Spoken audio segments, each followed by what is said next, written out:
Welcome back to my channel. Today I am going to discuss Plato's theory of justice. It is not something like today's concept of justice. It is completely philosophical in nature. Let me simplify the meaning of the theory of justice which has given by Plato. What exactly is the meaning of justice? Let me clear one thing to you. Without justice, it is like a soul in order to create the ideal state. Without justice we can never achieve ideal state according to Plato. अगर justice नहीं होगा तो हम ideal state कभी create कर ही नहीं सकते हैं. अगर justice नहीं होगा तो हम philosopher king कभी बना ही नहीं सकते. अगर justice नहीं होगा तो हम business class भी नहीं बना सकते. अगर justice नहीं होगा तो हम soldier class भी नहीं बना सकते. अब मैं आपको let me simplify the meaning of the term. What is exactly the meaning of justice according to Plato? According to Plato, meaning of justice is due performance of duty as per as the need and aptitude of person. मतलब due performance, वो duty perform करो जहां आप fit है, जहां आपका calibre सबसे ज्यादा है.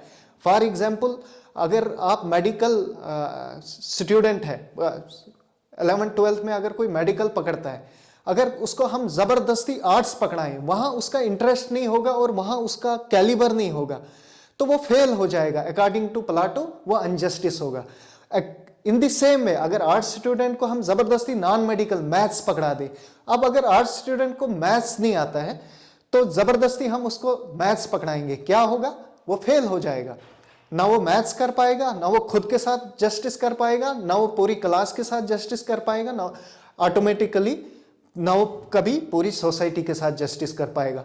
मीन्स हम अगर जबरदस्ती किसी को वो चीज पकड़ा दें जहां वो फिट नहीं है, जबरदस्ती जो आर्ट्स में जाना चाहता है उसको हम जबरदस्ती नॉन मेडिकल पकड़ाएंगे, क्या होगा? अल्टीमेटली वो फेल हो जाएगा. अकॉर्डिंग टू प्लाटो वो अनजस्टिस होगा. हाँ, अगर आर्ट्स वाला आर्ट्स में ही कैलिबर उसका फिट है और उसको हम आर्ट्स ही देंगे, आर्ट्स सब्जेक्ट ही देंगे, तो अकॉर्डिंग टू प्लाटो वो क्या होगा? वो जस्टिस होगा, ना कि अनजस्टिस होगा. सो वही है due performance of duty as per as the. वो परफॉर्म करो जहां पे आप फिट हो, जहां पे आपका कैलिबर है. तो अब हमने परफॉर्म करवा दी मींस ड्यूटी, तो उसके बाद क्या आता है? Functional specialisation.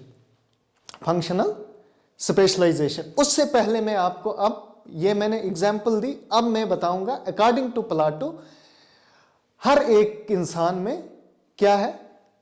रीजन है. हर एक इंसान में रीजन है. इसके बाद मैं ये चीजें डिस्कस करूंगा. हर एक इंसान में रीजन भी है, करेज भी है, एपेटाइट भी है. एक इंसान है, फॉर एग्जाम्पल मैं हूं या आप हो, हम में अक्ल भी है, हम बहादुर भी हैं और हम में लालच भी होती है. किसी ना किसी किस्म की हम में लालच होती है एक इंसान में.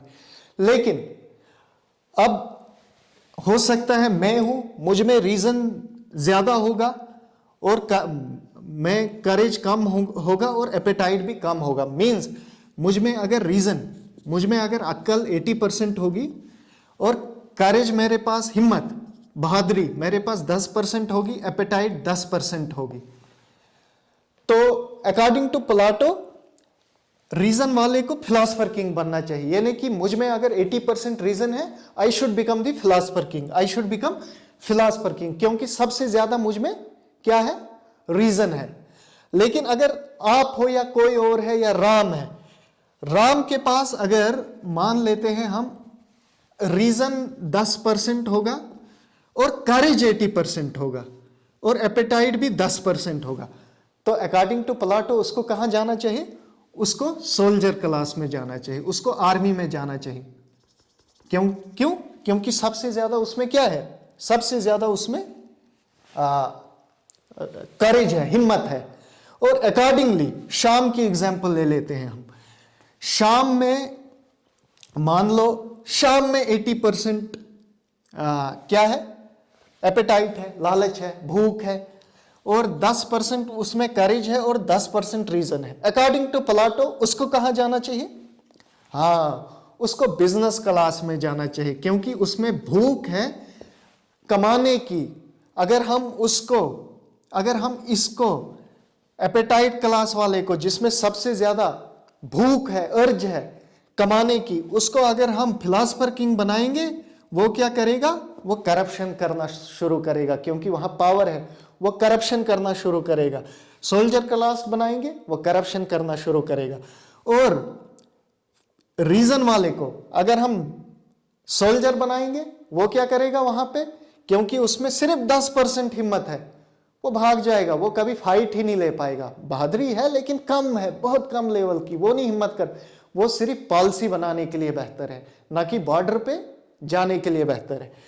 सो अकॉर्डिंग, अब प्लाटो के नजदीक यहां जस्टिस क्या है? जस्टिस ये है जो जिसमें 80% रीजन है, मैं एग्जाम्पल के लिए परसेंट में बता रहा हूं, जिसमें सबसे ज्यादा रीजन है, जिसमें सबसे ज्यादा बुद्धि है, उसको फिलॉसफर किंग ही बनाना चाहिए।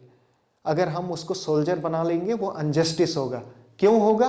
क्योंकि वो वहां के लिए फिट ही नहीं है, क्योंकि उसमें बहादुरी बहुत कम है और अक्ल ज्यादा है। अगर अक्ल ज्यादा है, वो पॉलिसी बना सकता है, वो लॉज बना सकता है। उसको हमने कहां बनाना है? उसको हमने फिलॉसफर किंग बनाना है। अकॉर्डिंगली करेज वाले को, जिसके पास बहादुरी ज्यादा है, हमने उसको सोल्जर क्लास बनाना है। अब अगर हम उसको फिलॉसफर किंग बना लेंगे, वो गुस्से वाला होगा, कभी भी वो वार डिक्लेयर कर सकता है। सो बेहतर है कि हम उसको सोल्जर क्लास में ही रखें, वो जस्टिस होगा। अगर हम फिलॉसफर किंग बनाएंगे तो अनजस्टिस होगा, या अगर हम उसको बिजनेस में डालेंगे अनजस्टिस होगा। अकॉर्डिंगली एपेटाइट क्लास को भी हमने बिजनेस क्लास में डालना है। उनको एमबीए करने के लिए, आज के दौर में एमबीए, उसको एमबीए के लिए भेज देना है। इनको 9 महीने की, करेज वालों को 9 महीने की सोल्जर ट्रेनिंग के लिए भेज देना है, और रीजन वालों को हमने आईएएस केएएस या फिर बादशाह बनाने के लिए ट्रेनिंग देनी है। अब ये कैसे पता चलता था कि किस में कितने परसेंट, कौन ज्यादा बुद्धिमान है? उसके लिए एक्सपेरिमेंट करवाता था प्लाटो। वो एक्सपेरिमेंट करता था और उसको पता चलता था कि किस में ज्यादा अक्ल है, कौन ज्यादा बहादुर है और कौन लालची है। वो नोटिस करता था ये चीजें। और उसने साथ ही साथ थ्योरी ऑफ एजुकेशन भी दिया है, वो हम डिस्कस करेंगे। वहां उसने सिलेबस रखा था, वहां एग्जाम पास करना पड़ता था। जो सबसे काबिल बच्चा होता था, वो तीनों पड़ाव पास कर देता था और उसको वो फिलॉसफर किंग बनाता था। और जो 2 पड़ाव पास करता था, उसको वो सोल्जर क्लास बनाता था। और जो एक ही पड़ाव पास कर पाता था एग्जाम का, उसको वो बिजनेस क्लास में डाल देता था, लोअर स्टेज में, यानी कि बिजनेस क्लास में डाल देता था। अब क्या है, according to Plato, what is justice now? Due performance of duty as per as the need and aptitude of person. वो ड्यूटी परफॉर्म करो जहां तुम फिट हो। फिलॉसफर किंग बनने के लिए फिट हो, आपको वही सिलेबस देना चाहिए एग्जाम में।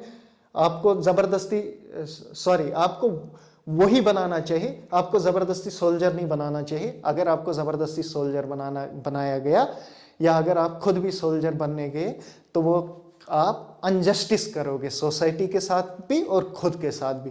That is what due performance of duty as per as the need and aptitude of person. और दूसरा क्या है? Functional specialisation. अब मैंने आपको कहा कि वहां पे थ्योरी ऑफ एजुकेशन दिया है। जो एग्जाम पास जो 3 पड़ाव पास कर देता था, उसको कहां भेजना है हमने? उसको भेजना है हमने ब्यूरोक्रेसी में, ट्रेनिंग में भेज देना है, फंक्शनल करना है उसको, फिर स्पेशलाइज करना है। मींस फर्दर उनको जब आपको पता चल गया कि ये बच्चा ज़हीन है, ये बादशाह बन सकता है, वो उसको फर्दर ट्रेनिंग के लिए भेजना है कि और ज्यादा अच्छा क्या कर सकते हो आप। जब आपको पता चल गया कि ये बच्चा बहादुर है, ये सोल्जर बन सकता है, और उसको क्या करना है? उसको आपने 9 महीने के लिए फर्दर ट्रेनिंग के लिए भेजना है। That is what functional specialisation is all about. और एपेटाइट जब आपको पता चल गया ये बच्चा कमाने का अर्ज रखता है ज्यादा, तो उसको एमबीए के लिए भेजना है, फंक्शनल स्पेशलाइज करना है, फंक्शनली उसको हमने स्पेशलाइज करना है।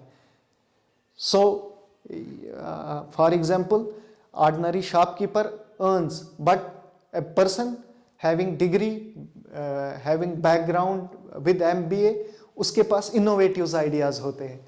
तो वही ये कहता था कि आप फंक्शनल स्पेशलाइजेशन के लिए फर्दर ट्रेनिंग के लिए इन शॉर्ट भेज दो। फिर दूसरा एलिमेंट था नॉन इंटरफियरेंस। अब मैंने क्या कहा, रीजन का यहाँ पे मैं फिलासफर किंग लिख लेता हूँ आपकी अंडरस्टैंडिंग के लिए। नॉन इंटरफियरेंस, इसके नज़दीक क्या था, अगर हम एक दूसरों के एरिया में इंटरफियर करेंगे, अगर फिलासफर किंग ज़बरदस्ती सोल्जर के इसमें इंटरफियर करेगा वो अनजस्टिस हो जाएगा, वो करने की इजाज़त नहीं दी थी। अगर सोल्जर फिलासफर किंग बनने की ज़बरदस्ती करेगा तो वो अनजस्टिस होगा। मैं पाकिस्तान की एग्जांपल देता हूँ, वहाँ पे मिलिट्री कोप होता रहता है और उससे कितना बड़ा लॉस हुआ है, उनका इकॉनमी गिर गई, मतलब उनका पूरा क्राइसिस में चले गए वो। क्यों? वहाँ पे अक्सर क्या होता है, सोल्जर क्लास जो है वो मिलिट्री कोप कर देते हैं और वहाँ की जो इलेक्टेड गवर्नमेंट है उनको हटा देते हैं और खुद हुकूमत में आ जाते हैं। अब अकॉर्डिंग टू प्लाटो ऐसा होगा, वो अनजस्टिस होगा, क्योंकि soldiers are not fit to rule, only rulers are fit to rule. तो अगर एक दूसरों के एरियाज में इंटरफियर करेंगे वो अनजस्टिस होगा, जैसे पाकिस्तान में होता है, सोल्जर इंटरफियर कर देते हैं, अकॉर्डिंग टू प्लाटो वो अनजस्टिस है। उससे क्या होगा, वो रूलिंग क्लास का कैलिबर नहीं रखते हैं, वो पूरे जो उनकी पॉलिसीज़ हैं वो एग्रेसिव ही रहेंगे, वो कभी पैसिफाइड पॉलिसीज़ नहीं बना सकते, इसलिए वो अनजस्टिस होगा सोसाइटी के साथ भी, कंट्री के साथ भी और खुद के साथ भी, इसलिए उसने इंटरफियर करने की इजाज़त नहीं दी थी। और एपेटाइट क्लास वगैरह भी एक दूसरों के एरियाज़ में क्या है, मतलब इंटरफियर नहीं कर सकता है। एपेटाइट, इसके नज़दीक अगर एपेटाइट इंटरफियर करेगा यहाँ पे और इसको हटा के खुद रूल करने बैठेगा, वो क्या करेगा, वो करप्शन करना शुरू कर देगा। फिर है प्रॉपर कोऑर्डिनेशन और harmony in case of emergency. कभी इमरजेंसी पड़ती है, इन तीनों क्लासों को मिलके काम करना है, तीनों क्लासों को मिलके काम करना है। फॉर एग्जाम्पल वार टाइम में या क्राइसिस टाइम में, फैमिन होता था या कुछ भी क्राइसिस ले लो, इन तीनों को उस वक्त मिल के क्या काम करना है, अपने आइडिया शेयर करने हैं और उस जो प्रॉब्लम्स होगी उनको सॉल्व कर देना है।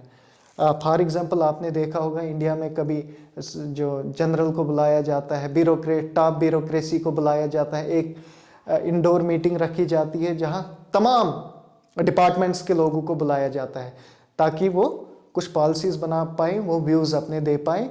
वही है कि इनके बीच में प्रॉपर कोऑर्डिनेशन भी होना चाहिए। इन केस ऑफ इमरजेंसी उन तीनों को एक मुट्ठी बन के काम करना चाहिए। अगर एपेटाइट और करेज वाला, रीज़न वाला उस वक़्त भी सेपरेटली काम करेंगे, वो अनजस्टिस होगा, क्योंकि that is the time of emergency, they need to come forward and need to what they need to do collective decision. For example reason class क्या करेगा उस टाइम, ये कहेगा हमने पॉलिसी कैसे बनानी है। करेज क्लास क्या करेगा जब इमरजेंसी में, ये कहेगा हमने डिफेंस कैसे करना है, हम कहाँ पे कमज़ोर है और कहाँ पे स्ट्रांग है। और एपेटाइट क्या करेगा, हम कंट्री की इकोनॉमी कहाँ पे बढ़ा सकते हैं, कहाँ पे लॉस हो रहा है, कहाँ पे रेक्टिफाई करना है। वो मिल के ये एक डिसीजन लेंगे और कंट्री को आगे लेंगे और कंट्री के साथ जस्टिस होगा। That is actually the meaning of justice according to Plato in order to create the ideal state.